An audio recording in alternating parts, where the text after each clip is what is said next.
The important thing is that five of them got an ERC. That I'm very proud of.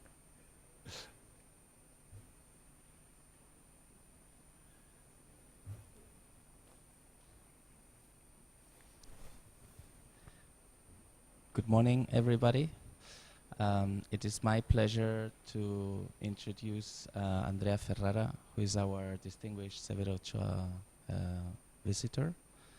He's going to be here for another 2 weeks, and I hope you take the chance to talk to him. Well, Andrea Ferreira is professor and vice rector at the Scuola Normale Superiore di Pisa, one of the most prestigious institutions in Italy. He's also joint professor at the IPMU in Tokyo, which is a Kavli Institute, one of the few in cosmology. And his achievements in science are amazing. His research is focused on theoretical and numerical studies, but always contrasted with observations of the formation of the primordial galaxies and black holes in the primordial universe. He has more than 400 publications and about 20,000 citations with an H index of 71, which I heard that to get a professorship today you need like an H index of 20, so he's like 3 times professor. He has the Blau Prize, the Tinsley Prize, the ERC Advanced Grant, and has been selected among the top 100 scientists in Italian scientists. He's chair of the advisory board in SKA, and he works also with trying to diffuse the work in astronomy, and got the medal of the Giorgio Medal in Italy.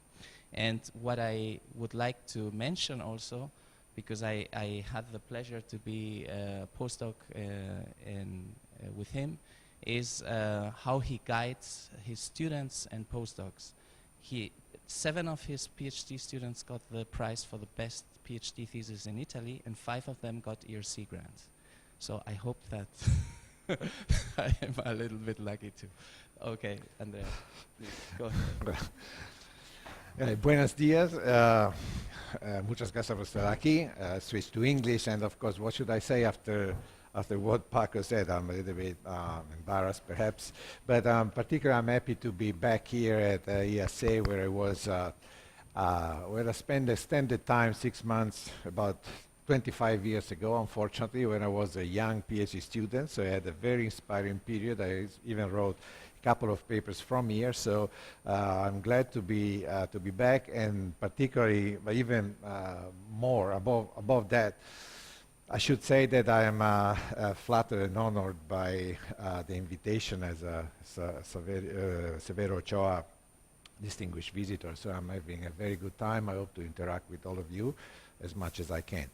So today I'd like to talk about a topic that is particularly close to my heart, which is the structure and evolution and the internal properties of the first galaxies, of high redshift galaxies. Now when I'm talking about high redshift, most of my talk will be centered in the epoch of reionization, that is redshift larger than 6, say. And so let me start slowly, give you a little bit of background on why we are interested in early galaxies, and particularly why we are interested in the way in which they form, in the way in which they evolve, and what in their internal properties. So the history that we are talking here is one in which the universe started after the Big Bang, and it was left in a very hot state.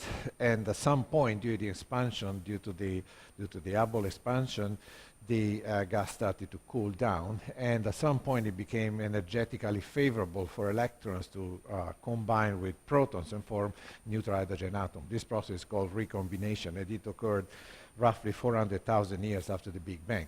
After that, nothing special happened, and the universe was dark. This is something that we had to realize, that the stars did not exist since the beginning, but it formed at some point in time, which we think now is about 100 millions of years after the Big Bang.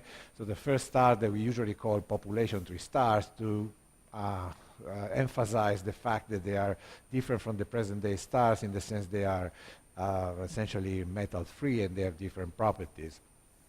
So these stars, just because they were metal-free and very hot, were exceptional producers of ionizing photons, and so they started to ionize the intergalactic medium around them, and in a process that is called reionization that lasted for a very long time stretch during the evolution, and eventually was completed around redshift 6, 1 billion years after the Big Bang. So it's a long-term process that, nevertheless, is very important for, as we will see, it has a lot of impact on structure formation, and its imprints are also visible down to perhaps even to redshift 0, and certainly at higher redshift where we see structure formation like massive cluster going on. So this process of reionization clearly is very important, and so we define the epoch of reionization, all this time stretch from the formation of the first star to the complete ionization of the intergalactic medium at redshift 6. So how do we study that? Well, of course, this is a very lively field, and to study cosmic reionization, probably at the moment we have a promise. We have the promise to be able to do the tomography, that is to study the distribution of neutral hydrogen as a function of redshift with radio telescope using the 21 centimeter line redshifted into low frequency radio bands. Of course, the instrument that we are all waiting is the SKA, but in the meantime, we are doing a number of things. So what will be SKA observing? Well, SKA, as I said, will be sensitive to the 21 centimeter line emitted by neutral hydrogen atom, the hyperfine structure transition. And so what we measure, actually, or what SKA, radio telescope measure, as you know, is the brightness temperature, which is a measure of the amplitude of the signal in simple terms. So thinking as the intensity of the signal. Now, the 21 centimeter line has a lot of internal physics and interesting physics that can trace the physical conditions of the gas at the time at which it is emitted. And so here is the result of a simulation that is showing the evolution of the 21 centimeter light brightness temperature as a function of redshift in a box, which is the vertical coordinate, which has a size of about 1 gigaparsec, so a very large box that where we are scanning. So let me go a little bit more into detail. So before the formation of the first star, as I said, the universe was dark, so it's not a surprise that we call those ages as the dark ages. So what happens is that the gas, the intergalactic gas, was colder than the CMB. Because we are observing a 21 centimeter line with respect to the CMB background, the signal occurs in absorption, and therefore that means that this absorption is related to the ability of gas and to couple the spin temperature of the neutral hydrogen with the CMB temperature or the kinetic temperature. So because there is a weak coupling, this absorption fades away because the density decreases, and then we enter in the so-called cosmic dawn, where the energy input from the stars couple again the spin temperature of the gas to the kinetic temperature of the gas itself, and so we find that the signal comes out to be strongly in absorption. But still the IgM is colder than CMB when the first stars appear. But then, as the stars start to heat up the gas and ionize it, then the signal turns into an emission, and eventually it fades away because the neutral hydrogen is totally ionized by the stars, therefore there is no neutral hydrogen left, and so the signal fades away. We can see this in a simulation, in a full time-dependent simulation that I'm showing you. So again, we are showing the same thing, so the brightness temperature evolution, you see the redshift that is running on top here. And so yellow and red is absorption. When it turns blue, that means that it's going into emission. You see redshift around 7 or 8. And then finally the signal fades away. So we can look at once again. So you see this is very high redshift. Everything is in absorption. We have a signal of about 30 millikelvin absorption.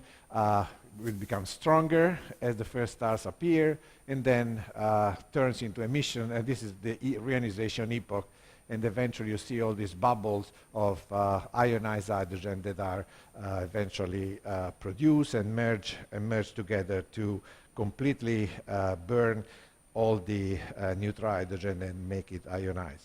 So this is the way in which we expect to study the reionization in the next years. We know that SKA will be ready in a few years now, but before that date there are of course other ways to study reionization. One is the CMB, which I have no time to mention today, but another one is through absorption lines through distant objects, distant sources, typically are quasars. So we use the so-called Gunn-Peterson effect that absorbs the Lyman alpha, the neutral hydrogen along the line of sight to a distant object, absorbs the Lyman alpha and therefore produces a specific signature in the spectrum of distant sources that we call the Gunn-Peterson trough. You can use quasars, but you can also use different sources, as is done in this case.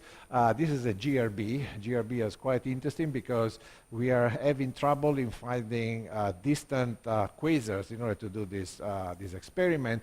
So the hope is that in the near future, or even now, we are starting to use gamma ray bursts as lighthouses to do absorption experiment. As you see here in this particular GRB, which is located at redshift 6.3, so this is the position of the Lyman alpha, which is redshift around 9,000 angstrom in observed framework. See that the spectrum of the GRB is totally cut here, and if you look at, if you blow up this region around the Lyman alpha, which is here, then you can model how the drop-off is taking over, and from there you can essentially determine what is the neutral hydrogen fraction of the gas around the GRB. So we can test and probe the ionization state of the IgM exactly at the location of the source. Now, what I'm trying to see here and connecting to my topic, which is the interstellar medium of these high redshift galaxies, is that when you do this type of calculation, there are a number of issues here that are related to the internal structure of the galaxy, because the galaxy that is hosting the GRB has to allow the ionizing photons to escape, and therefore the internal structure of the interstellar medium is important. But so the internal structure of the galaxy is connected with large-scale problems like the cosmic reionization and in general feedback that one galaxy is exerting on another galaxy.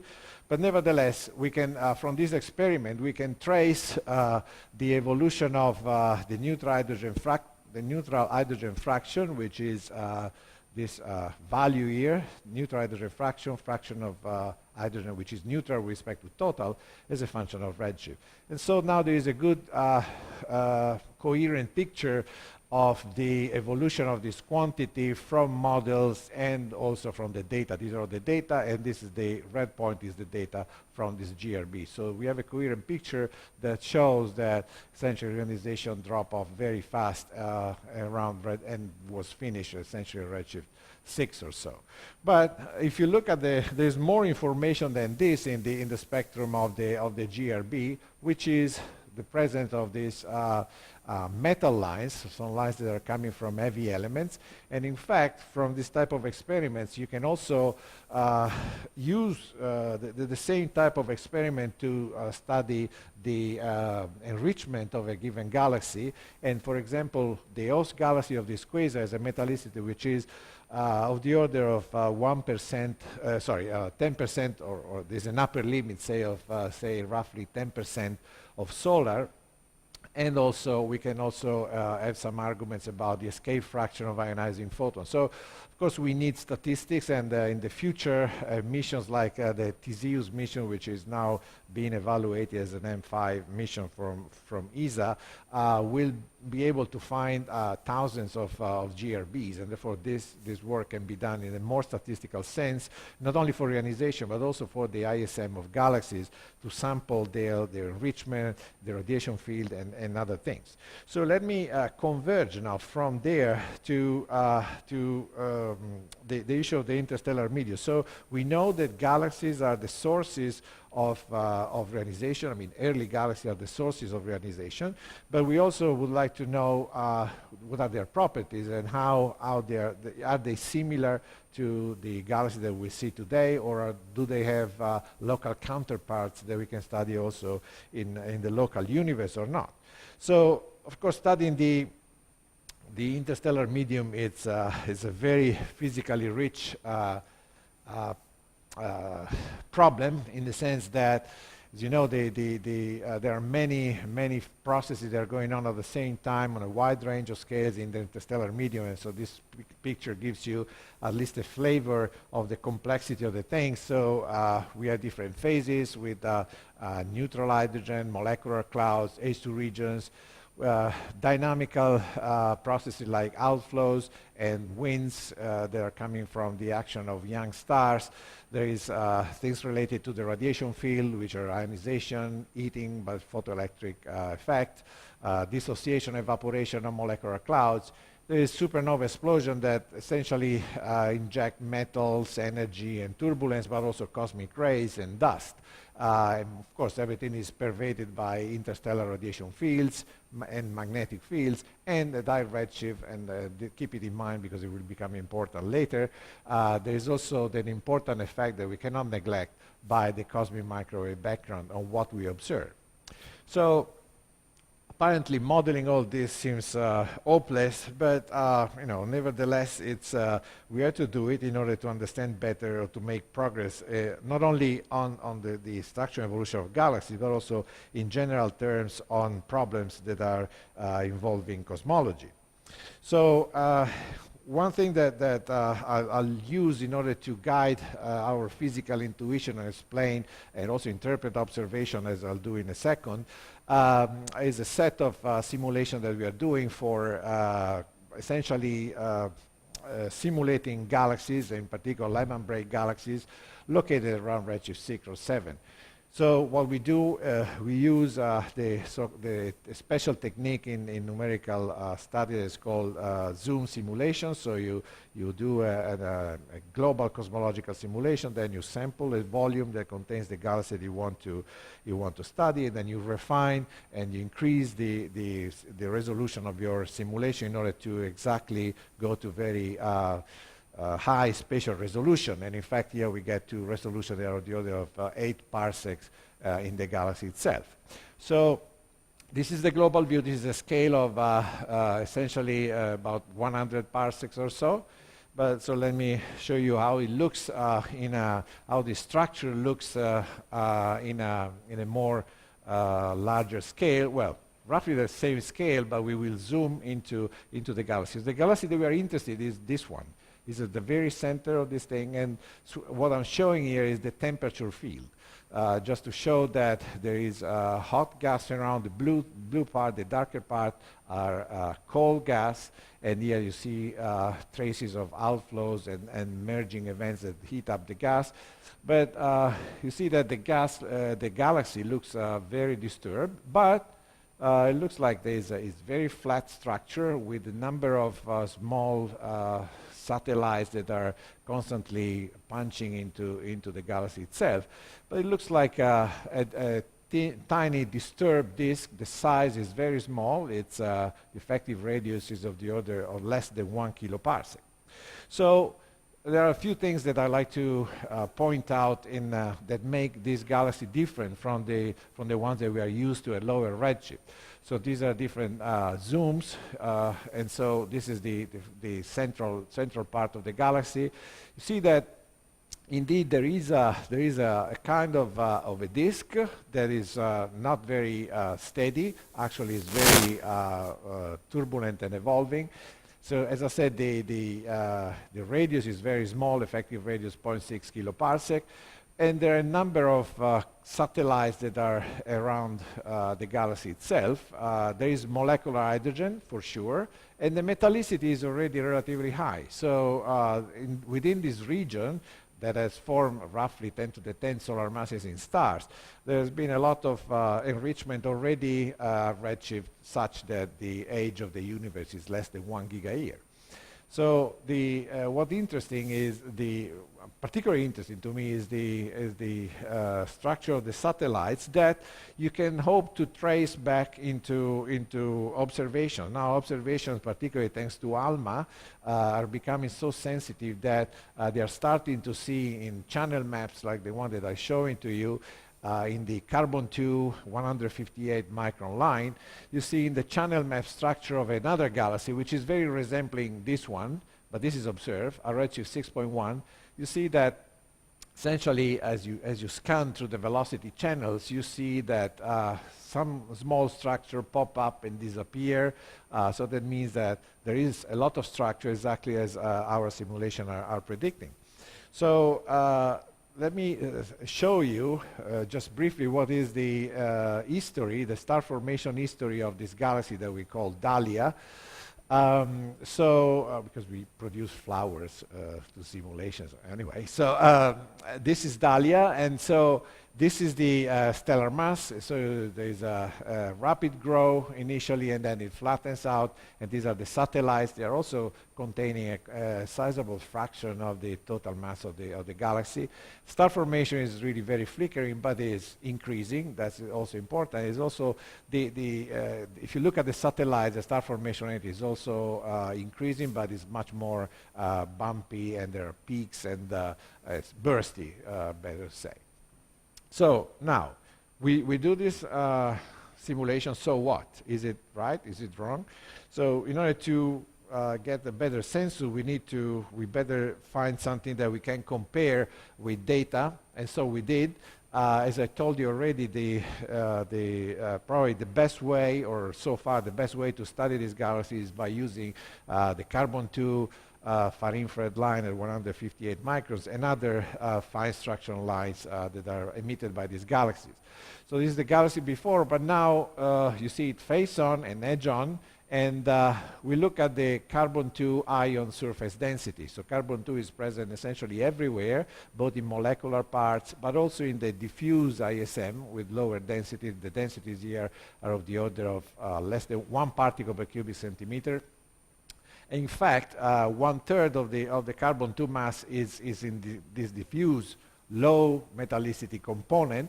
But if you look at the line emission, what you would really observe, then you see that this component is disappearing because essentially the spin temperature of the transition goes in equilibrium with the CMB, and therefore it disappears from our view. So we are missing a sizable fraction of the emission due to the fact that the CMB radiation which is pervasive at this redshift, it has a temperature of the order of 20 K, is comparable to the spin temperature of the line.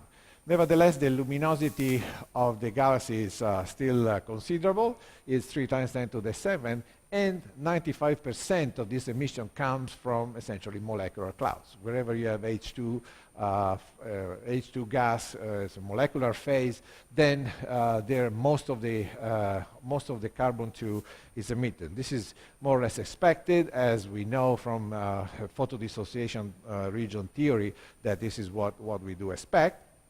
But there is a problem. What is the problem? Well, the problem is the following, that There are now a number of detections of galaxies at redshift higher than 6 in carbon-2.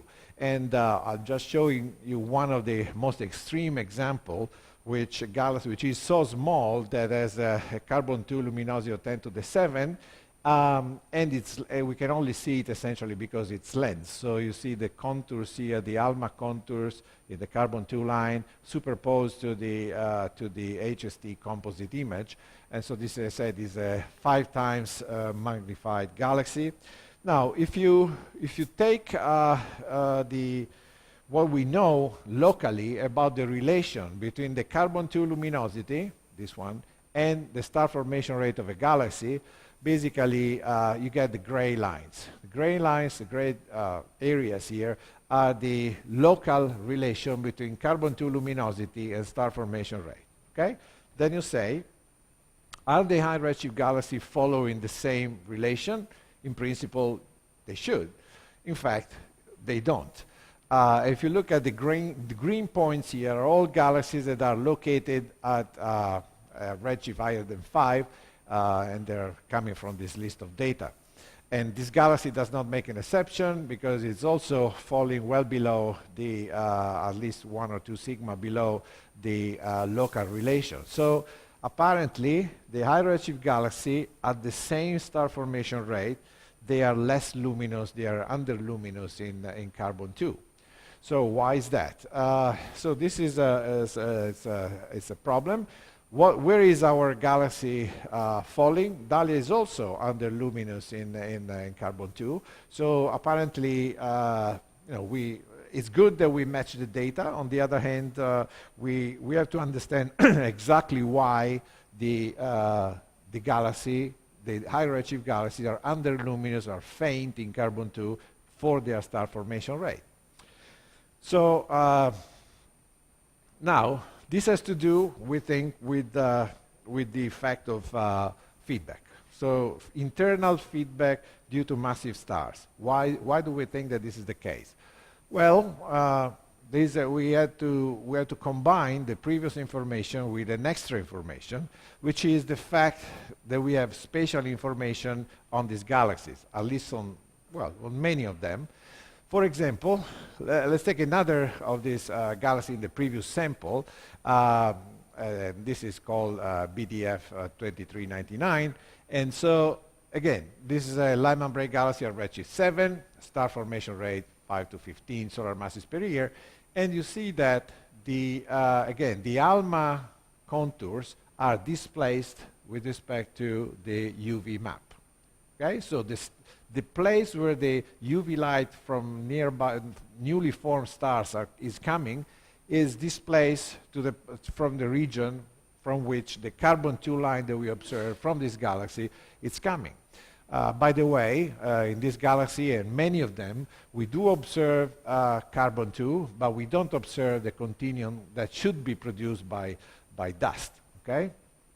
So not all of them, I'll come back to this point, but dust is another issue that I'll touch later on. So this displacement, so we went back to the observation and really look at if we do see something like this, and yes, this is exactly what we see. So these are the simulation, this is the raw simulation, this is convolved with the ALMA beam, and in fact, you see that the optical image is, again, separated or displaced with respect to the carbon-2 emission. So we investigate this point and we found that exactly in the region where the stars are formed, the molecular clouds are destroyed by the star formation, also by construction. And so there is very little molecular hydrogen here left to power the photodissociation region. And so that's why the carbon-2 emission comes from molecular clouds that are probably a little bit more distant that could survive the input of radiation and the feedback from the massive stars that are forming here. So we think that a very strong feedback effect in these galaxies is the key to, and is what the carbon-2 line observation are telling us. And so we think that is a signature of the photoevaporation of molecular clouds. And of course, this is important. It's particularly important. So you can ask, so why in this galaxy feedback is more important? And we are coming back to what I said before: size. These galaxies are very small, so if you turn on some stars here, some massive stars here, the feedback effect are dramatic on the galaxy scale. And so that's why you photoevaporate a lot of H2, and carbon-2 is also reduced by the same amount. So this galaxy turned out to be carbon-2 deficient because of the feedback. Now, there is also, from these studies, you can also obtain a relation between the carbon-2, you can get the carbon-2 flux MUV relation. So, for example, if you look at this, the right side plot, this is the peak of the carbon-2 line emission in microjansky as a function of the UV luminosity of the galaxy. And you see that there are data and simulations all together. So it looks like, anyway, that there is a correlation between carbon-2 flux and the MUV relation. This is a global property of the population that we can confer. Now, let's go back to another property, the internal property of the star, of the galaxy. So I told you that, and you've seen it from the simulation, that there's clear evidence for a disk with molecular clouds, with star-forming regions, and so on and so forth. But so is this disk persistent, or is it stable, or is it, what are its properties? Now, here is a time evolution of the timestamp evolution of the same galaxy, now from redshift 11 to redshift 6. So you have, this is going down in time. And you see that from time to time, the appearance, the morphology of the disk looks at sometimes very quiet, like here, for example. But a few million years before, it was very clumpy, and of course this is the result of the impact of satellites that are merging into the galaxy, or perhaps also internal instability. This is something we are investigating. But there are disks, but they are very intermittent. So sometimes they look like very nice disks, sometimes they look something very clumpy at a distance of a few million years. And again, do we see this in observations? Perhaps. These are the only two observations that we have available now on that can, in some sense, look a little bit at both at the dynamics on the left side and the morphology on the right side. So these are ALMA observations again. And from the carbon-2 line, you can perhaps have the first hint that indeed there is rotation in the system. So this is a galaxy, again, at redshift 6.3. You see that there are hints of a rotating disk, even though the resolution is admittedly still very poor. But these are observations that are obtained in a few minutes of ALMA time. So if we, in the future, when we will start to do, we will have more time available to do this type of studies, then it will be certainly possible to do better in a month time scale. And also the clumpiness of that you see in the simulation is also reflecting essentially all the galaxies. These are 9 galaxies in which you see, separated clumps, or as the one I showed you before, or others that are indeed more complex situations. So these galaxies are trying probably to form a disk, but they're constantly bombarded by satellites and also perhaps instabilities that are internal to them. As we have already emerged in other slides before, something puzzling or important question is, we do see carbon-2, we do see traces of carbon and therefore heavy elements. Also we have observation on oxygen and nitrogen in some of these galaxies. So the question is, they are evolved, they have metallicity that are not zero, they are more or less consistent with perhaps dwarf galaxies that are here around us today. But so what about the dust? So do they also contain dust? in the example that I showed before, the continuum was not detected, but in some of the other galaxies we do detect continuums. It's roughly 50%. 50% of them have continuum detections, and a very peculiar case, very interesting and peculiar case, is a galaxy probably one of the most distant one that we can study. It's located at redshift 8.38. And so we do have ALMA observations, again, in different bands, and also optical observations. And this galaxy is lensed, so that's why we can do such an exquisite job on it. And it has a star formation rate of 20 solar masses per year, detected from, well, deduced from fitting the spectral energy distribution to the galaxy itself. I'll come back to this in a second. And it has an AV of 0.74 magnitude. So there is dust already at redshift 8.38, which is raises the question of what creates this dust. It's likely supernovae, because the time frame within which you have to form this dust is very short. But the question obviously is still open. This is the fit that Laporte et al. Did to the points, to the data points they have available. So they come back with the redshift of 8.42 plus or minus something. That's why I wrote 8.38. But so is it something like this? If we go to our simulation, do we see something like this? Yes, we try to look if there are galaxies that look like this in our simulation. So we had to do full radiative transfer post-processing of the galaxy in order to being able to predict not only the infrared map, which is here, but also the UV map that in order to fit the full SED.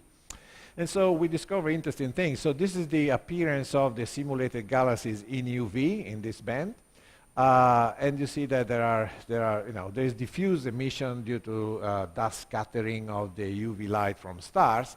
But if you look at the infrared map, it looks quite different. And in fact, you see that most of the infrared emission comes from very bright, infrared bright, and UV optically thick star-forming molecular complexes. So is the dust within these complexes that produces most of the infrared emission.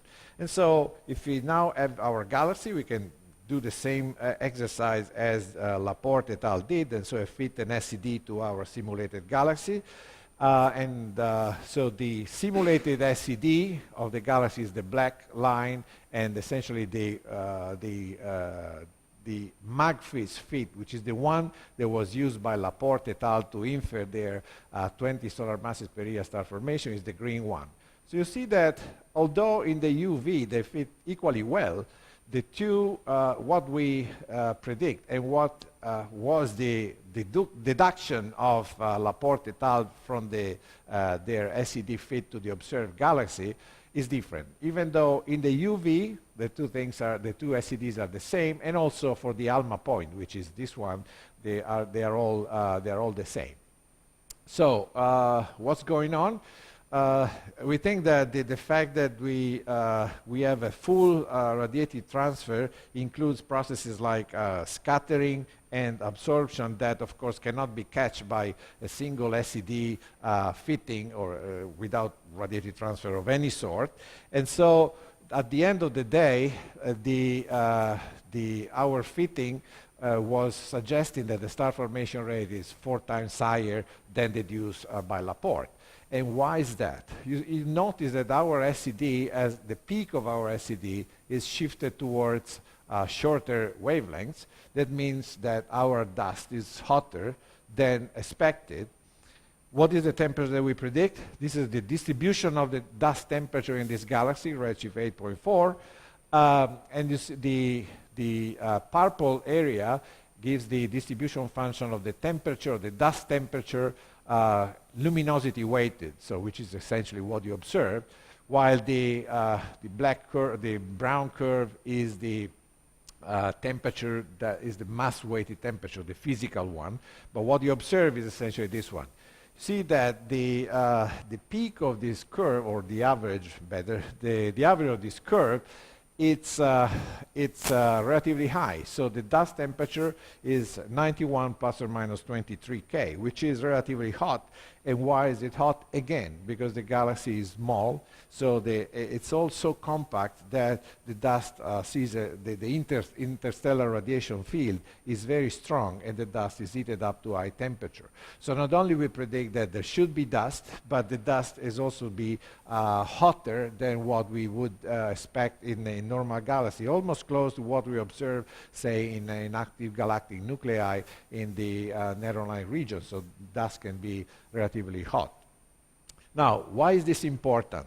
It is important because there is an issue, very important issue that people are debating in explaining a fundamental relation that is observed both locally and at high redshift, which is the so-called infrared excess beta relation. What is that? Okay, beta is the power of the ultraviolet portion, rest frame ultraviolet portion of the spectrum, so it gives the slope of the ultraviolet spectrum, which is of course related to dust absorption. The more dust absorption you have, the more the curve becomes flatter, so beta smaller.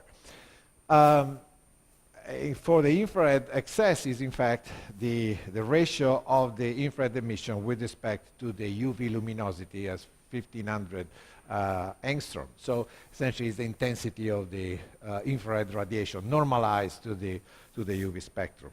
Now, the galaxies at high redshift, and this is a sample more or less, we are always working roughly with these 20 galaxies that we have available at the moment, are all falling below what is the typical curve that is followed by local galaxies. In other words, for the amount of dust that they have, they are infrared faint. So they don't emit too much infrared as you would expect it. Okay? Now, in order to build this plot, you have to assume from the observation what is the dust temperature that you assume. And you see that there is a problem here that these galaxies are in a region which should not, perhaps not even allowed by the relation for, if you assume a standard extinction law like a Calcetti or SMC law, these galaxies should not be allowed to be here. But if you say that actually the temperature of the dust is higher, then actually you should correct for this temperature increase, and then you could move up this galaxy. We did the case for these three galaxies using the temperature that we derived from the simulation, that 91 K that I told you before. So in that case, that would solve the problem. So if the dust is hotter, then we could solve this problem.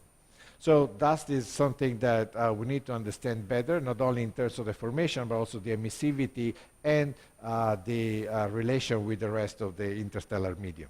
In the last 5 minutes, I'd like to also to comment on something that, in a way in which we are trying to improve our use of the emission lines in order to study this galaxy. Because so far I've thought about, I've discussed carbon-2, but there are other lines that we can observe in this high redshift galaxy, not only in the far infrared, but also in the rest UV. And these lines are becoming more and more observed, and we are building up important catalogs. So how do we make sense of the emission lines that we observe? We want to reconstruct the properties of the interstellar medium starting from these emission lines. So what we have been working in the last 2 years with my graduate student Graziano Ucci in Pisa is just, okay, suppose you're faced with this problem. You have these galaxies, high redshift, because we are interested in high redshift galaxies, and suppose you have some sort of IFU data, which could be either MUSE, could be JWST in the future, or could be also ALMA. So emission lines that are in a IFU form, so you have your IFU data cube. And so this is a typical spectrum that you see in a spaxel. You see many emission lines. In each of these pixels, you can have the perpendicular direction, which is the spectrum, and therefore you see a number of emission lines. Okay, so if I show you something like this, and I ask you, okay, this is the spectrum, what are the typical properties of the ISM that I am sampling? Of course, people have thought about that for decades, but we now have the opportunity to apply modern or new methods to the interpretation of this data. And so, in particular, we think that supervised machine learning can essentially be a very useful tool here to understand or to retrieve the physical properties of the gas that is producing that emission from the spectrum itself. So if you, and I'll spend a few words later on this, so if you use this code, then essentially what we can get is something which is an observed map for, or physical field, if you prefer, of any quantity that you like density, metallicity, ionization, and what you're interested in. And we can compare directly this spatial distribution with the simulated one. So we have a one-to-one possibility to match in detail exactly what emission comes from where.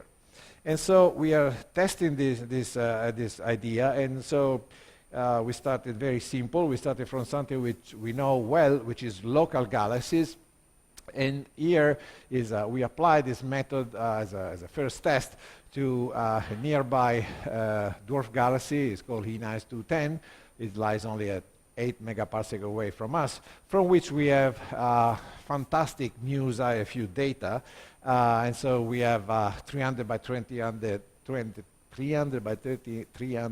spaxels with a spatial resolution of 0.2 arc seconds. And so from each spaxel, as I said, we have spectra. So we have something like more than 100,000 spectra that we can analyze through this machine learning technique.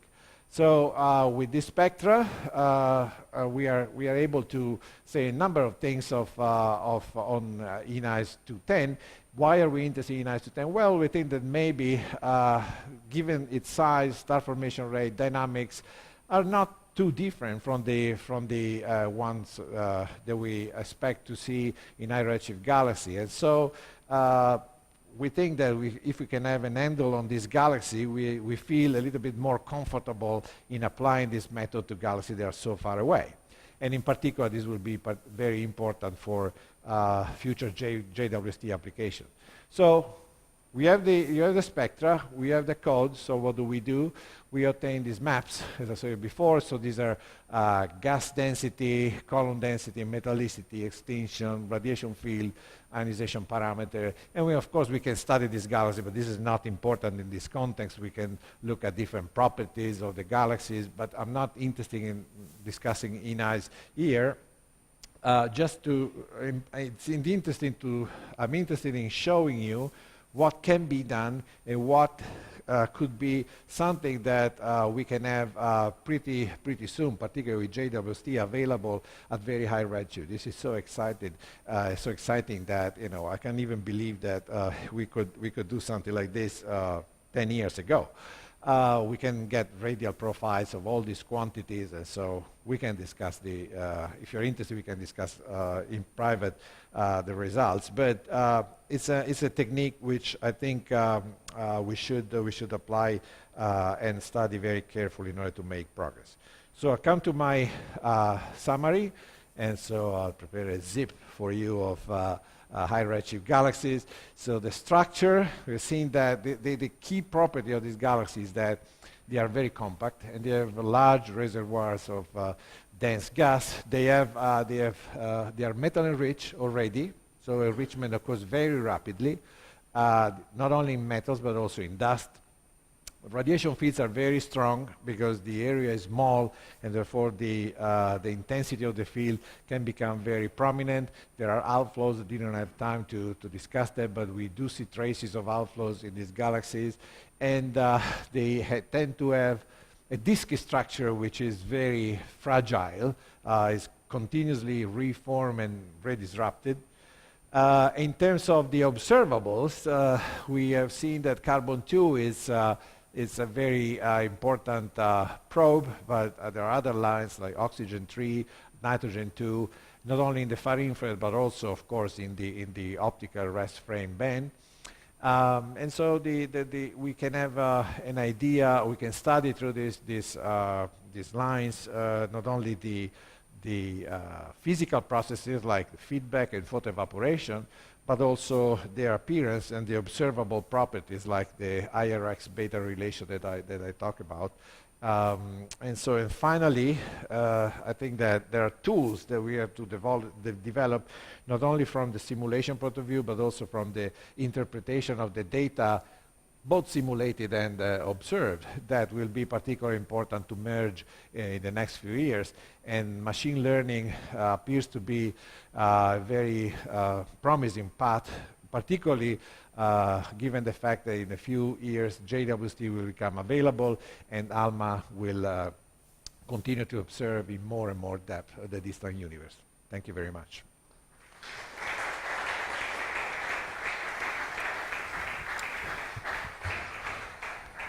And in case you're interested, we just published a review 3 days ago on the early galaxy formation, in case you're interested in know more.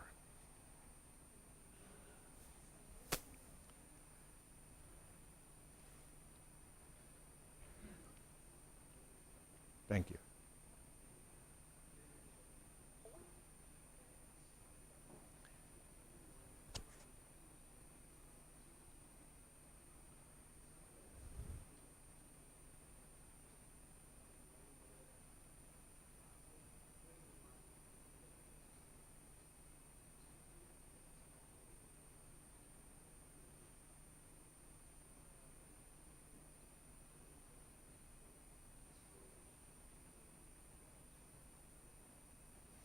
Yeah. So the metallicity point first. So the metallicity is certainly one possibility. And in fact, I think I mentioned it in one of the possibilities for the fact that the carbon-2 line is underluminous. It's certainly true, but first of all, we don't have a precise measurement of the metallicity, so we don't know. There's no clear, at the moment, there's no clear determination of the metallicity. So it's a possibility. Actually, at the beginning, we thought that was the case, but there are some issues, as I said. First of all, we don't know the metallicity, and second, also the fact that even if you there are galaxies that are so underluminous that the metallicity is totally inconsistent with their star formation rate. So I can't exclude it, but it's not very. I don't think at least it's not the only explanation. It could be a combination of effects, but it's not the only explanation. And the second question, sorry, synchrogalactic video. Yes. So we stick to the definition of optical radii. And so stars are concentrated in simulation and also in observation in a very small area, which is almost constantly below 1 kiloparsec. So there is a relation of the size redshift distribution of galaxies. It's a function of redshift. This is a study by Shibuya and the Japanese colleagues that show that as you go to high redshift, galaxies become more and more compact, and this is something that we see. Now, the ISM, the gas is expanding on larger scales, and actually we have new results, unpublished results yet, that show that actually the carbon-2 can extend to very large radii. The circumgalactic medium, as you said, is a little bit of a semantic issue. I would consider the galaxy itself as that rotating, pseudo-rotating structure that you see. You see the density then decreases. There is a tail, sure, that extends to several kiloparsecs, but if you think in terms of the mass, I mean, if you look at if you integrate and you say where is the line that contains more than 90% of the mass is within 1 kiloparsec. Then there is gas outside, but it's 10%. So maybe that you can call it a circumgalactic medium, but definition.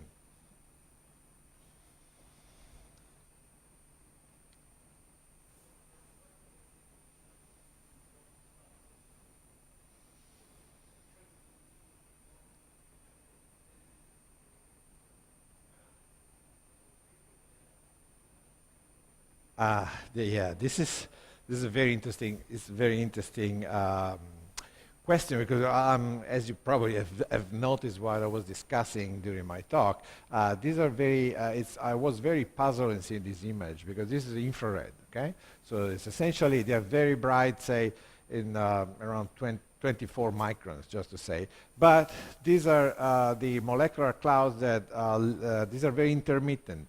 So these are truly large molecular complexes, I should say, with mass of 10 to the 7 solar masses, roughly 10 to the 6, 10 to the 7 solar masses in gas that are actually forming stars. So it's the stars that are within these clumps that are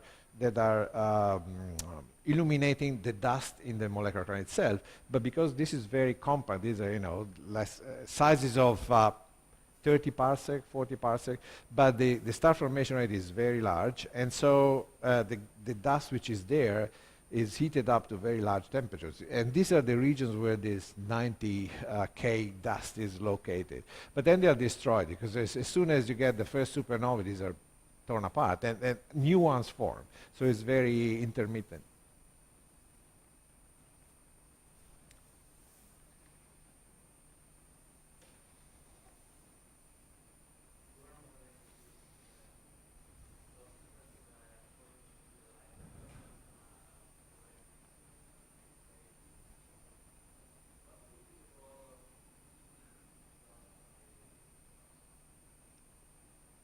Heating of dust by shock. Well, you mean dust is heated by radiation. And if you're saying that you can also have a contribution to dust heating, not by shocks, by hot gas, large, collision with electrons.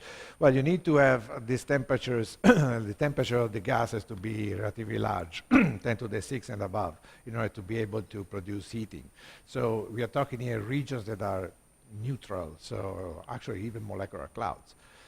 So the contribution from the thermal velocity of the colliding projectiles is too low to do any extra heating.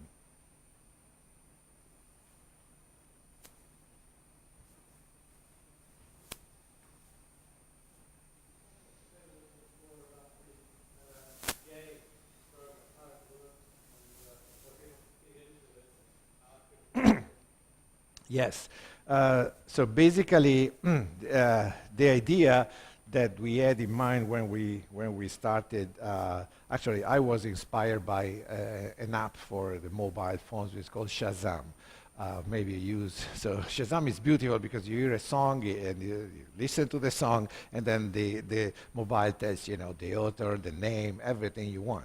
So I had this in mind, and so I say, you show me a spectrum, and I'll tell you what are the physical parameters that are producing that spectrum. So how do we do that? We have created a very huge library which contains 200,000 cloudy spectra. And these are scanning all the possible free parameters that are affecting the spectrum, which of course are density, metallicity, radiation field, blah blah blah blah blah. And so we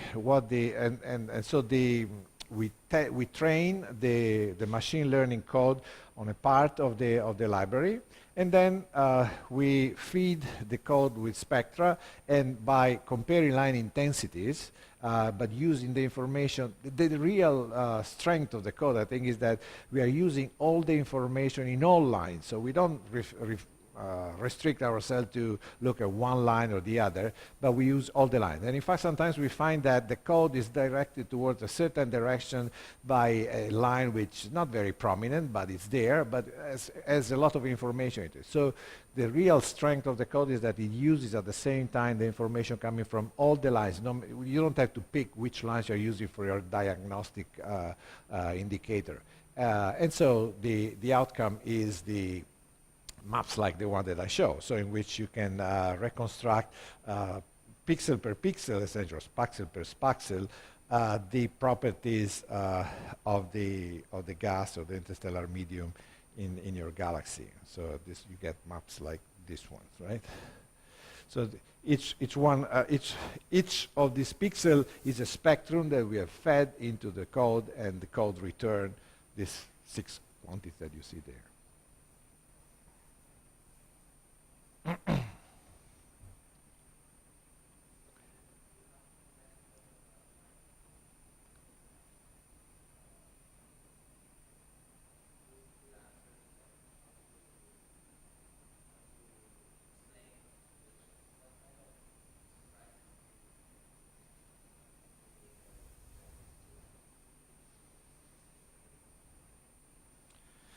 Well, the thing I would like to understand better, and then at the moment we can't, it's a number of things. So first of all, the galaxy assembly. So I'm very puzzled in seeing all structures that are very complex, like the one that I showed you at the very beginning. So the complexity of the process of galaxy formation, like you see here, I mean,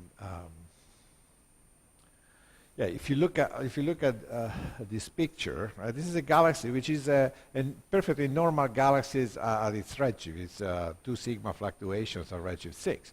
And so around it, there is plenty of galaxies that are constantly punching onto the... This, is, of course, is a process of hierarchical clustering, but at this redshift, it's so, I found it so at the peak of its activity, because each galaxy is a collection of tiny clumps. They're interacting among them dynamically, and the disk is building up. So it's a crucial time, in my view, to the galaxy formation, because it's the time in which you don't know where to go yet. I mean, are you spreading around tiny things, or are you merging together something which makes sense as a galaxy, right? And so the dynamical information to me is crucial, and this is something that with JWST will get, at our best. The other thing is, other key question was the one that I mentioned also before. So how all these internal properties affect global scales in the reionization process, for example. What is the understanding the details of the escape fraction of ionizing photons given the structure of the ISM that they are observing. Now we are observing it. It's not you have to invent it. So these are connections between small scales and large scales. So I think that this is where we can learn a lot more. And also, let alone something that I didn't mention, that is the meta-enrichment of the intergalactic medium, because we have outflows from this galaxy. You see in the movie where there's these plumes of hot gas that is carrying metals away. So this is another process that is affecting the entire evolution of cosmic structure formation for a long time. So these are all issues that we can hope to study better, both with ALMA and JWST, but also SKA on even larger scales.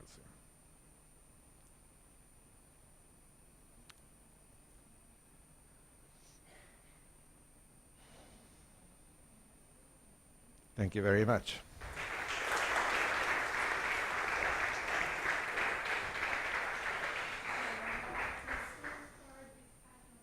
There will be a second talk. I've been asked to give a second talk next week.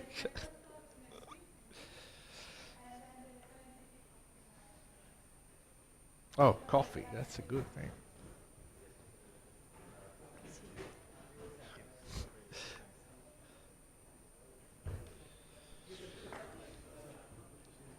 Good to see you again. How are you? I'm quite busy. Really? We are organizing a conference Next week? Not in 2 weeks' time. Ah, 2 weeks. Starting the week of October 15. About CMB4.